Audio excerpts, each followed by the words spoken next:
आदाब, KP news के bulletin में आपका स्वागत है। मैं हिना शेख आपके साथ। आइए सबसे पहले देखते हैं मुख्य समाचार। जेडीएस विधायक दल के नेता कुमारस्वामी मांड्या से लड़ सकते हैं लोकसभा चुनाव। तेलंगाना में कैब ऑटो चालकों को मिलेगी 5 लाख रुपए की दुर्घटना बीमा पॉलिसी। मुख्यमंत्री रेवंत रेड्डी का ऐलान।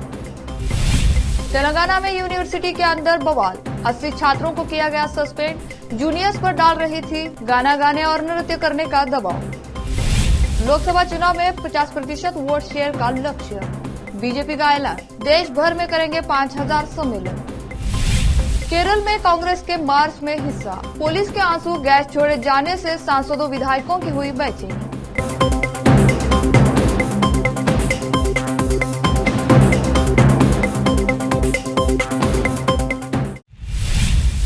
अब समाचार विस्तार से। जेडीएस विधायक दल के नेता एचडी कुमारस्वामी के अगले साल मांड्या से लोकसभा चुनाव लड़ने की संभावना है, जहां से उनके बेटे निखिल कुमारस्वामी ने असफल शुरुआत की थी। हालांकि कुछ दिन पहले प्रधानमंत्री नरेंद्र मोदी से मुलाकात के तुरंत बाद नई दिल्ली में एक संवाददाता सम्मेलन को संबोधित करते हुए कुमारस्वामी ने इस बात से इनकार किया था, लेकिन पार्टी सूत्रों ने कहा कि उन्हें भाजपा आलाकमान द्वारा यह पेशकश की गई है। सूत्रों के अनुसार लोकसभा चुनाव के लिए भाजपा के साथ सीट बंटवारे के गठबंधन में जेडीएस के लिए मांड्या और हासन निर्वाचन क्षेत्रों को लगभग अंतिम रूप दे दिया गया है। जेडीएस के 2 वरिष्ठ नेता सीएम पुट्टाराजू और सुरेश गौड़ा सार्वजनिक बयान दे रहे हैं। पार्टी के एक वरिष्ठ नेता ने कहा, इससे निश्चित रूप से एक आंतरिक विवाद पैदा होगा, जो तभी शांत होगा जब एचडी देवेगौड़ा परिवार का कोई व्यक्ति यहां से चुनाव लड़ेगा। मुख्यमंत्री सिद्धरामैया विभिन्न क्षेत्रों में निवेश आकर्षित करने के लिए स्विट्जरलैंड के दावोस में अगले माह 15 से 19 जनवरी तक होने वाली विश्व आर्थिक मंच WEF की 54वीं वार्षिक बैठक के लिए राज्य के 15 सदस्यीय प्रतिनिधिमंडल का नेतृत्व करेंगे। प्रतिनिधिमंडल सेमीकंडक्टर, एरोस्पेस, रक्षा, प्रिसीजन मैन्युफैक्चरिंग, इलेक्ट्रॉनिक जैसे प्रमुख क्षेत्रों में निवेश के लिए दुनिया भर के उद्योगपतियों को लुभाने की कोशिश करेगा।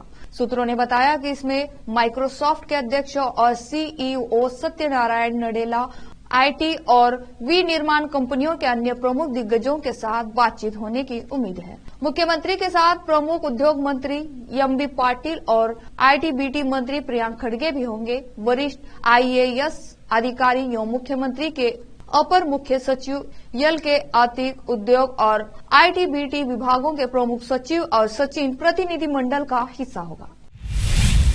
तेलंगाना के मुख्यमंत्री रेवंत रेड्डी ने कहा कि राज्य सरकार भोजन वितरण, कैब और ऑटो रिक्शा चलाने वाले जैसे गीग श्रमिकों को 5 लाख रुपए का दुर्घटना बीमा प्रदान करेगी। शनिवार को एक आधिकारिक विज्ञप्ति के मुताबिक उन्होंने गीग श्रमिकों को यह भी आश्वासन दिया कि सरकार राज्यों आरोग्यश्री योजना के तहत 10 लाख रुपए का स्वास्थ्य कवर प्रदान करेगी। यहां कैब और ऑटो रिक्शा चालकों और खाद्य वितरण अधिकारियों की एक बैठक में भाग लेते हुए मुख्यमंत्री ने कहा कि राज्य सरकार संगठित क्षेत्रों के श्रमिकों को सामाजिक सुरक्षा प्रदान करेगी और इस दिशा में नीतिगत निर्णय लेगी।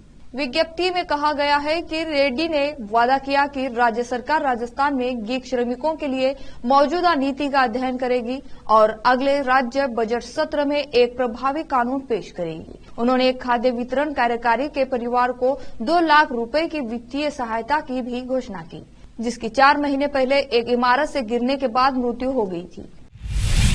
संसदीय चुनाव से पहले अखिल भारतीय कांग्रेस कमेटी ने एक अहम फैसला लिया है। कई राज्यों में नए प्रभारी नियुक्त किए गए हैं। इसके मुताबिक तेलंगाना कांग्रेस मामलों के प्रभारी माणिकराव ठाकरे की जगह दीपादास मुंशी को तेलंगाना कांग्रेस मामलों का नया प्रभारी बनाया गया है।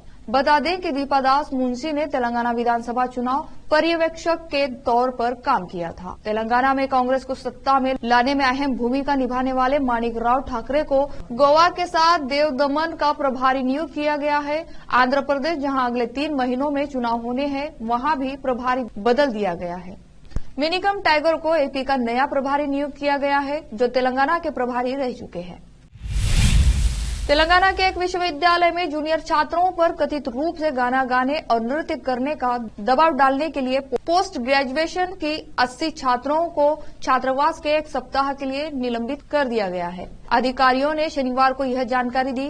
विश्वविद्यालय के एक वरिष्ठ अधिकारी के मुताबिक स्नातकोत्तर के 80 छात्रों के खिलाफ अनुशासनात्मक कार्रवाई शुरू कर दी गई है और उन्हें छात्रावास से 1 सप्ताह के लिए निलंबित कर दिया गया है। अधिकारियों ने बताया कि वारंगल जिले में काकतीय विश्वविद्यालय के वाणिज्य और जंतु विज्ञान विभागों के स्नातकोत्तर के कुछ छात्रों ने हाल ही में आयोजित परिचयात्मक कार्यक्रम के बाद 18 दिसंबर को फिर से जूनियर से संस्थान के महिला छात्रावास में अपना परिचय देने के लिए कहा, जिसके बाद जूनियर्स ने ऐसा करने से मना कर दिया। अब लेते हैं छोटा सा ब्रेक। हिंदुस्तान के हर कोने में हम हैं मौजूद। 24 घंटे हालात पर गहरी नजर, खबरों से जुड़े चुपते सवालात और आपको दिखाता है धार्मिक, सामाजिक, राजनीतिक, लोकल और इंटरनेशनल न्यूज की सबसे बेहतर कवरेज, जो आपको रखती है हर पल बाखबर। देश और दुनिया भर की खबर के लिए देखते रहें केपी न्यूज 24/7। ब्रेक के बाद आपका स्वागत है। राष्ट्रवादी कांग्रेस पार्टी के अध्यक्ष शरद पवार ने उद्योगपति गौतम अडानी को धन्यवाद दिया। उन्होंने शनिवार को पुणे जिले के बारामती में एक नए प्रौद्योगिकी केंद्र के निर्माण के लिए वित्तीय मदद करने पर अडानी की प्रशंसा की। शरद पवार बारामती में विद्या प्रतिष्ठान के इंजीनियरिंग विभाग में रोबोटिक लैब के उद्घाटन के दौरान सभी को संबोधित कर रहे थे। इस कार्यक्रम में फेनोस्टिक उद्घाटन के दौरान सभा को संबोधित कर रहे थे।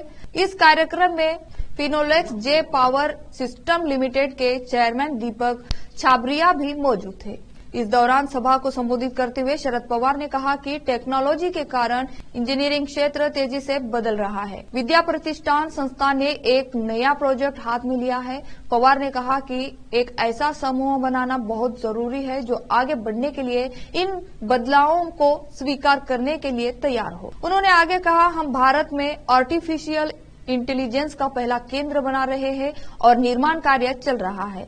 इस प्रोजेक्ट पर 25 करोड़ रुपए की लागत आने वाली है। 25 करोड़ रुपए की व्यवस्था करने के बाद हम इस काम में कूद पड़े हैं। साल 2024 में होने वाले लोकसभा चुनाव के मद्देनजर बीजेपी ने अपनी रणनीति बनानी शुरू कर दी गई है। राष्ट्रीय पदाधिकारियों की 2 दिवसीय बैठक में बीजेपी ने लोकसभा चुनाव को लेकर 50% वोट शेयर हासिल करने का टारगेट रखा है। इसके साथ ही पार्टी ने वोटर जोड़ने के लिए पूरे देश में अभियान चलाएगी। इतना ही नहीं, 15 जनवरी के बाद बीजेपी क्लस्टर मीटिंग शुरू करेगी और युवा मोर्चा देश भर में 24 जनवरी से 5000 सम्मेलन आयोजित करेगा। केंद्रीय मंत्री अमित शाह ने बैठक में सभी अधिकारियों से लोकसभा चुनाव में जीत का अंतर सुनिश्चित करने की बात कही है। इसके साथ ही देश भर की सभी लोकसभा को क्लस्टर में बांटा जाएगा और क्लस्टर मीटिंग होगी।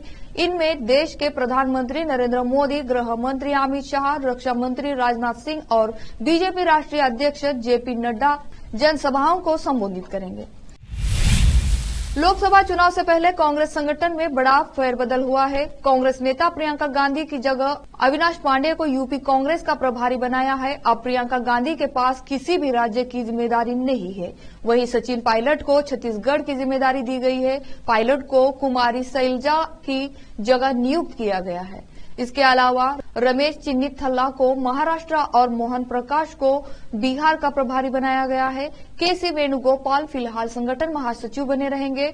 वरिष्ठ नेता मुकुल वासनिक को गुजरात का प्रभारी नियुक्त किया गया है और रणदीप सिंह सुरजेवाला को कर्नाटक की जिम्मेदारी सौंपी गई है। केरल में विपक्षी दल कांग्रेस के विरोध प्रदर्शन के दौरान पुलिस द्वारा आंसू गैस के गोले जोड़े जाने के बाद शनिवार को पार्टी के सांसदों और विधायकों समेत कई वरिष्ठ नेताओं ने दम घुटने की शिकायत की और कुछ को हॉस्पिटल में भर्ती कराना पड़ा। केरल में विपक्षी दल कांग्रेस ने शनिवार को यहां केरल पुलिस महानिदेशक कार्यालय के सामने प्रदर्शन किया। जब आयोजन स्थल के पीछे आंसू गैस का एक गोला फटा तो उस समय मंच पर विधानसभा में विपक्ष के नेता डी सतीशन, केरल प्रदेश कांग्रेस कमेटी केपीसीसी प्रमुख और सांसद के सुधाकरण, सांसद शशि थरूर, कोडी कुन्नील सुरेश, अदूर प्रकाश के मुरलीधरन JB माथर वरिष्ठ नेता और विधायक रमेश चेन्नीथला तथा अन्य विधायक मौजूद थे। यह मार्च केरल प्रदेश कांग्रेस कमेटी KPCC ने वाम सरकार के लोगों तक पहुंचने के कार्यक्रम 9 केरल सदास के खिलाफ आंदोलन के दौरान अपने कार्यकर्ताओं पर पुलिस की कथित अत्याचार के विरोध में आयोजित किया गया था। आंसू गैस का गोला छोड़े जाने के बाद कई वरिष्ठ नेताओं को बेचैनी की शिकायत करते हुए देखा गया और कार्यकर्ताओं को उनकी तरफ भागते तथा उन्हें सुरक्षित स्थान पर ले जाते हुए देखा गया। फिर से लेते हैं छोटा सा ब्रेक। हिंदुस्तान के हर कोने में हम हैं मौजूद। 24 घंटे हालात पर गहरी नजर, खबरों से जुड़े चुपते सवालात और आपको दिखाता है धार्मिक, सामाजिक, राजनीतिक, लोकल और इंटरनेशनल न्यूज की सबसे बेहतर कवरेज जो आपको रखती है हर पल बाखबर। देश और दुनिया भर की खबर के लिए देखते रहें KP News 24/7। ब्रेक के बाद आपका स्वागत है।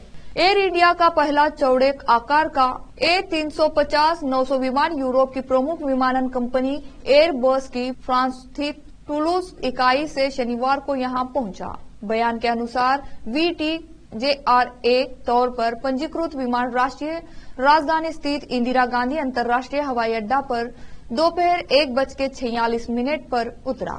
इसके साथ ही टाटा समूह के स्वामित्व वाली एयरलाइन अपने बेड़े में इस प्रकार का विमान रखने वाली भारत में पहली विमान कंपनी बन गई है।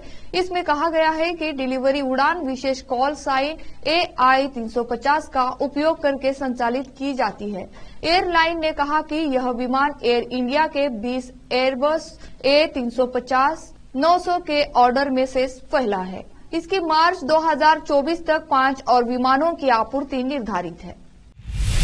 क्रिसमस न्यू ईयर से पहले पहाड़ों पर टूरिस्ट की भारी भीड़ पहुंच रही है। क्रिसमस न्यू ईयर की छुट्टियां और वीकेंड की वजह से शनिवार को हिमाचल प्रदेश की कई मुख्य सड़कों पर ट्रैफिक का बुरा हाल देखने को मिला। कई किलोमीटर वाहनों की लंबी कतार लगी रही। जाम के चलते सड़कों पर वाहन रेंगते हुए दिखे।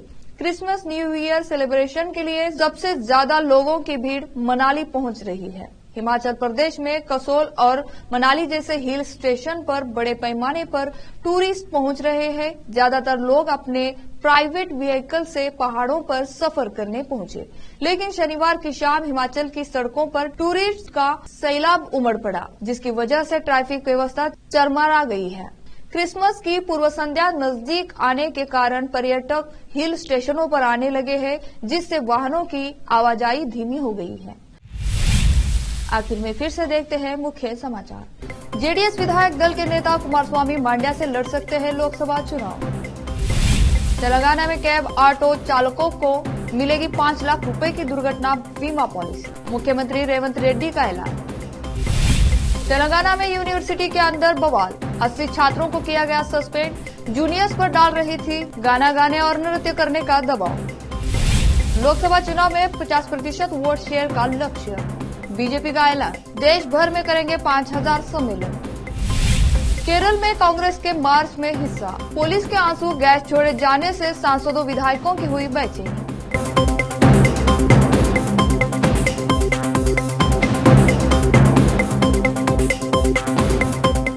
केपी न्यूज के बुलेटिन में आज इतना ही। देश और प्रदेश के समाचारों के लिए देखते रहिए केपी न्यूज 24/7। धन्यवाद।